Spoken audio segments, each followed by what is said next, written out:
आप कैसा चाहते हैं, it is a professional opportunity for chartered accountant. हालांकि others have also joined. I welcome each one of you. To begin with, what we'll do is, since we have a limited participants, if you have any questions, especially on the professional opportunities, on the audit of cooperative societies or cooperative housing societies, you can raise those questions initially, and then, of course, at least 25 minutes I will take, or maybe 15-20 minutes or 25 minutes I will take regarding the audit of cooperative societies. Okay, this becomes a role and responsibility of the auditor, role and responsibility of the committee also. Then maybe half an hour Hitesh Bhai will take about income tax applicable to cooperative societies and what are the other professional opportunities.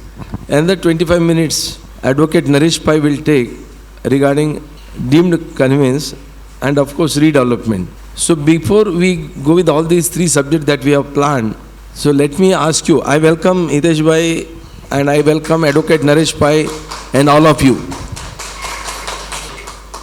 What we can do is English, Hindi, Marathi, क्योंकि participants are very less. आपको सवाल audit को लेकर कोई सवाल है specifically for housing society auditors, कोई सवाल? ओके, एक ऑडिट को लेके नॉर्मली जो सवाल आता है, audit and re audit, cooperative audit and re audit, इसमें क्या फ़र्क है? ऑडिट करने के लिए जिम्मेदार कौन है? ऑडिट करके लेने के लिए जिम्मेदार कौन है? Can anyone tell me? किसका दायित्व है, किसका कर्तव्य है कोऑपरेटिव हाउसिंग सोसाइटी को ऑडिट करके लेने का? Let us talk about housing society. Secretary, okay, managing committee member और ऑडिटर, और कोई जिम्मेदारी? ऑडिट करके लेने का जिम्मेदारी सोसाइटी का है. सोसाइटी का है. Society is a legal body. समझ में आ गया? Society is a legal body, therefore it is the responsibility of the society to conduct the audit under 18 section 81 of the Maharashtra Cooperative Society Act. यदि society has to conduct the audit, naturally सवाल आता है who will be the auditor? यदि society appoint करना है तो किसको भी अपॉइंट कर सकते हैं, मुझे भी कर सकते हैं, आपको भी कर सकते, किसी को भी कर सकते. Is there any restriction? It should be from the panel of auditors maintained by the registrar.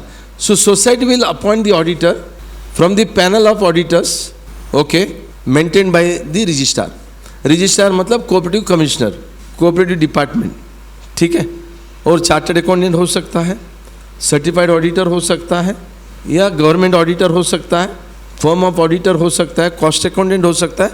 So panel of auditor से अपॉइंट किया जाता है. वो कब किया जाता है और कैसे किया जाता है? The auditor is appointed by the society from the panel of auditors when in the annual general body meeting. वो एजीएम में होगा. मतलब सोसाइटी कैसे अपॉइंट करेगा? एजीएम में करेगा. Neither the managing committee nor the chairman nor secretary, it is the AGM, और in the absence of AGM possibly registrar SGM. यदि एजीएम नहीं हुआ तो एसजीएम लेके भी आप अपॉइंट कर सकते. जनरल बॉडी में अपॉइंट होना चाहिए. कब अपॉइंट करना चाहिए? In the general body by way of an agenda. Now the question arises, एक बार मान लो सोसाइटी ने ऑडिटर को अपॉइंट नहीं किया. By what time auditor should be appointed? Auditor should be appointed in the general body and within 30 days from the date of appointment. AGM कब होता है? 30 सितंबर. बराबर है? हर साल 30 सितंबर को पहले AGM होगा. AGM में ऑडिटर को अपॉइंट करना है. ऑडिटर को अपॉइंट करने का एक महीने के अंदर within 30 days the intimation of appointment of the auditor should be given to registrar. Registrar को उसके बारे में जानकारी देना है. That is called return of appointment of auditor. Section 79 1B of the MCS Act, return of appointment of auditors. ये किसको देते हैं? Within 30 days to the registrar. यदि रजिस्ट्रार को अपॉइंटमेंट दिया नहीं जाता है, if it is not given to the registrar appointment of auditor, then what happens? The registrar will appoint the auditor. ये जिम्मेदारी किसका है? सोसाइटी का है. यदि सोसाइटी ने जनरल बॉडी में ऑडिटर को अपॉइंट नहीं किया, then who will appoint the auditor? Registrar will appoint the auditor under the proviso to section 81. तो ये रजिस्ट्रार भी अपॉइंट कर सकते. कब करेगा? When the society fails to appoint और they fail to intimate to the registrar. I think now question comes re audit. Re audit कौन करेगा और अपॉइंटमेंट कौन करेगा? हाँ, या return of appointment of auditor, उसमें क्या होता है? Within 30 days when we are giving auditor has to give his acceptance, there has to be resolution, and then you have to apply or submit to the registrar. So without the auditor's consent, you cannot appoint him. So auditor consent in writing has to be obtained. Re-audit, can anyone tell me? Any member? और कोई सवाल? Any member re-audit करा सकता है? Re-audit कब किया जाता है? उसका अपॉइंटमेंट कौन करता है? ऑडिट का अपॉइंटमेंट सोसाइटी करती है. री-ऑडिट का अपॉइंटमेंट कौन करता है? हाँ, सोसाइटी कर सकती है. सोसाइटी कर सकती है. और किसी का view? Re-audit can be done only through the registrar. District deputy registrar ही अपॉइंट कर सकता है. यदि सोसाइटी री-ऑडिट के लिए अपॉइंट करती है वो गलत होगा. अभी you may ask why? Because statutory auditor from the panel audit society कर रही है. और एक बार सोसाइटी ने ऑडिट करवा लिया अपना ऑडिटर से, वापस वही सोसाइटी कैसा री-ऑडिट करेगा? It can be done by the registrar. District deputy registrar ही अपॉइंट कर सकते हैं. अभी सवाल आता है री-ऑडिट कितने साल का कर सकते हैं? ऑडिट तो हम हर साल का करते हैं. री-ऑडिट कितना साल का कर सकते हैं? यदि रजिस्ट्रार करना भी चाहता है उसका कोई कालावधि तो रहेगा ना. There has to be some limit. What is the time frame? Maximum the re-audit can be done for a period of 5 years. Audit cannot be done, re-audit cannot be done more than 5 years. अच्छा, registrar कब appoint करेगा auditor, re-auditor? जब उसके पास कोई complaint आता है. जैसा कि हेबले साहब ने बोला, मेंबर डायरेक्ट नहीं कर सकते, but member will have to complain to the registrar. यदि रजिस्ट्रार को कंप्लेंट करता है saying that there is a fraud, ये वो सब, तो ऑडिटर एंड मैनेजिंग कमिटी मिलकर कुछ गड़बड़ किया है. If they point out and the registrar is satisfied. Second is registrar has to be satisfied. Third is registrar will recover the audit fees. जरा समझने की कोशिश करो. Re-audit, if somebody is applying to the registrar will ask him to deposit the audit fees. जब तक audit fees deposit नहीं होता है complainant से, re-audit होता नहीं.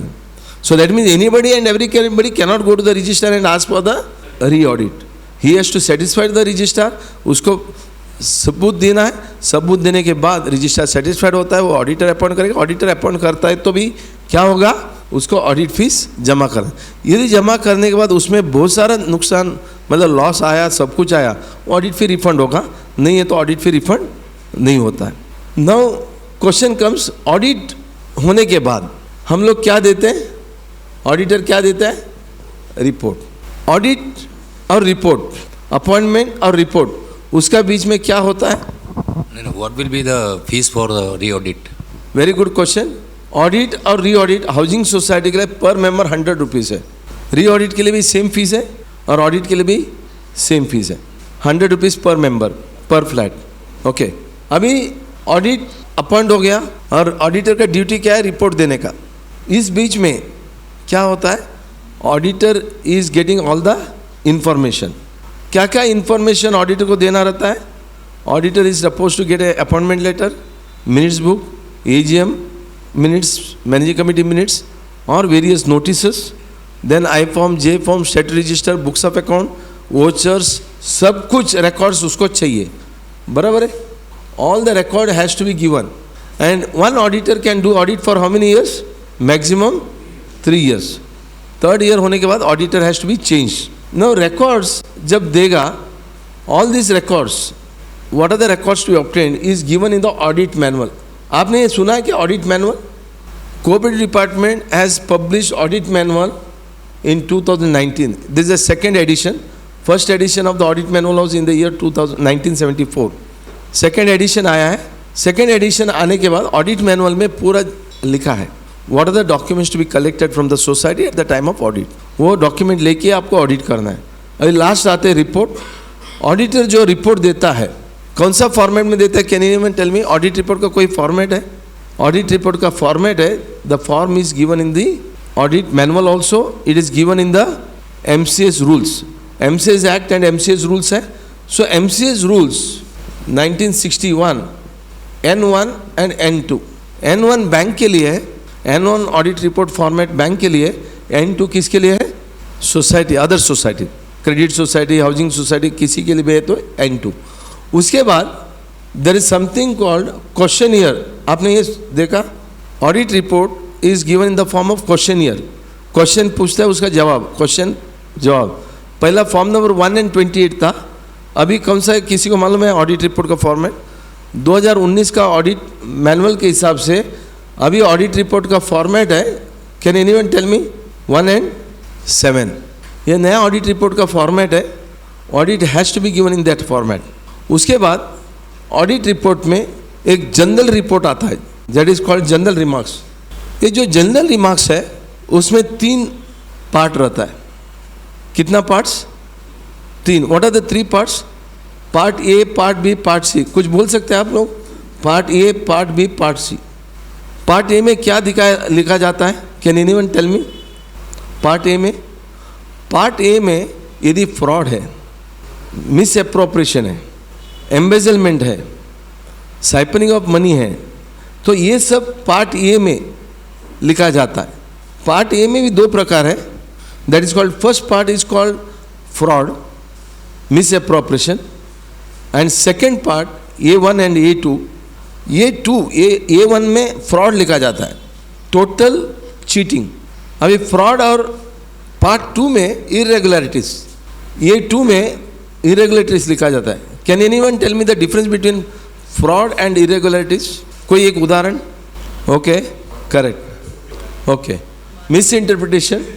ओके, हाँ, ओके. Anybody else? देखो, फ्रॉड चीटिंग है, जैसा बताया जाता है, इंटेंशन है, सब कुछ है, जहाँ सोसाइटी को पूरी तरह से नुकसान है. It has cause the loss to the society and somebody is earning out of it. It's a intentional fraud. Okay.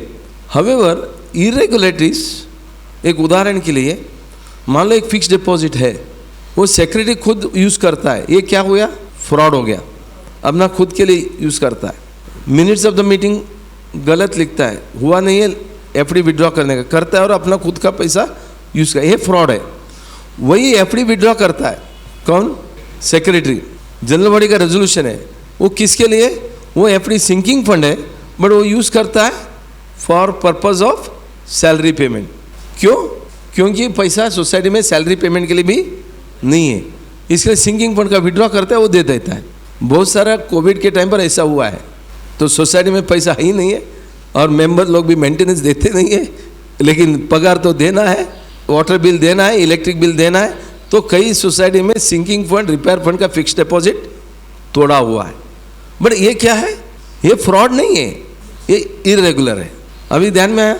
It's a irregularity. वही काम है, विड्रॉ किया है, सब कुछ है, लेकिन सोसाइटी के लिए यूज़ किया. सोसाइटी को नुकसान नहीं किया, बट जिसके लिए यूज़ करना था वो नहीं यूज़ करते हुए दूसरे के लिए यूज़ किया. So if there is a fraud, we give specific report. Under section 81(5)(b), if it is a fraud, we give specific report.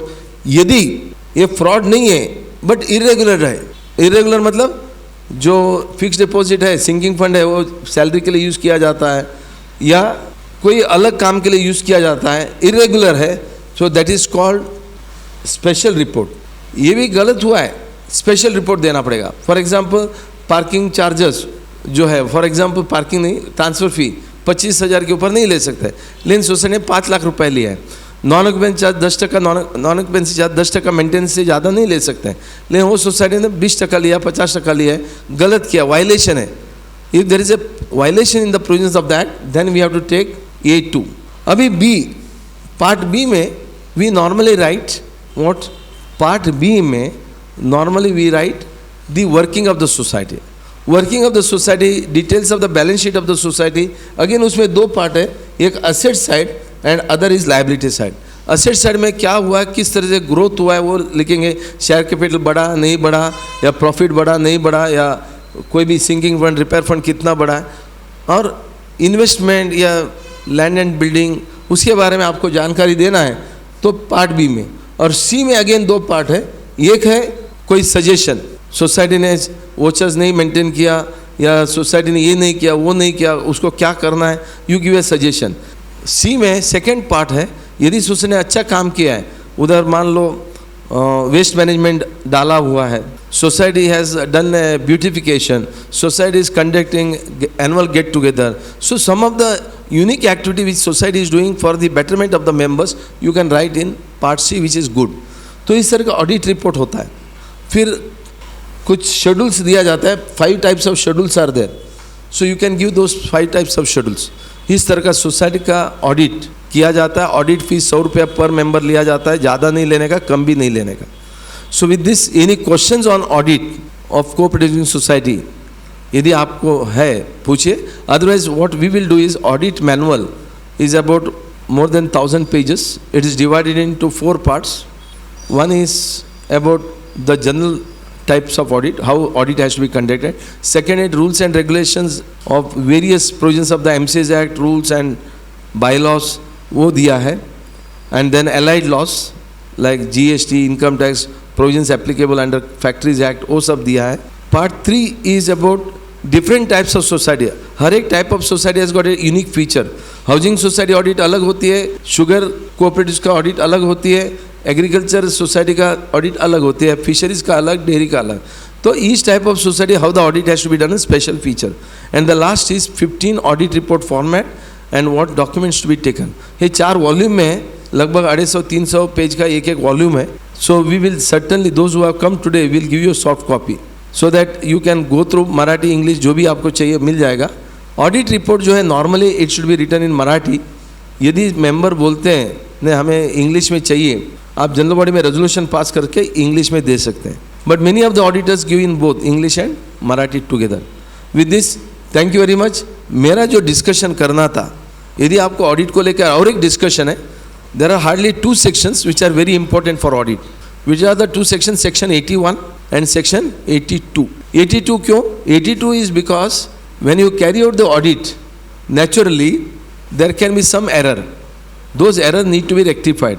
So within 3 months from the close of financial year, all the error which has been pointed out or violations which have been pointed out should be rectified by the auditor.